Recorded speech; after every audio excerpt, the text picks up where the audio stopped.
Halo sob, ketemu lagi dengan Mimin sob. Kali ini Mimin ingin membahas Kaldera Toba. Mungkin kamu tidak asing lagi dengar nama Danau Toba, tetapi Mimin yakin pasti masih banyak di antara kalian yang belum tahu apa itu kaldera. Dan Mimin yakin kalian sering mendengarnya atau membacanya. Baiklah sob, saya akan menjelaskan apa itu kaldera, dan The Caldera Nomadic Escape. Kaldera adalah fitur vulkanik yang terbentuk dari jatuhnya tanah setelah letusan vulkanik. Contohnya adalah Danau Toba yang berawal dari letusan Gunung Purba. Kaldera sering tertukar dengan kawah vulkanik. Kata kaldera berasal dari bahasa Spanyol yang artinya wajan. Kaldera Toba terbentuk dari ledakan supervolcano 74.000 tahun lalu. Dasar kaldera tersebut dipenuhi dengan air dan menjadi danau terbesar di Indonesia.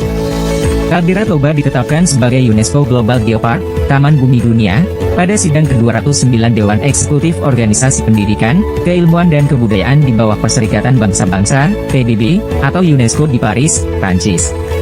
Oh iya sob, Mimin juga mau kasih info bahwa selain Kaldera Toba, Indonesia telah memiliki 4 situs UNESCO Global Geopark lainnya, yakni Batur, Cileteu, Gunung Sewu dan Rinjani.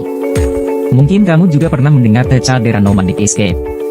The Caldera Nomadic Escape merupakan salah satu tempat wisata di kawasan Danau Toba.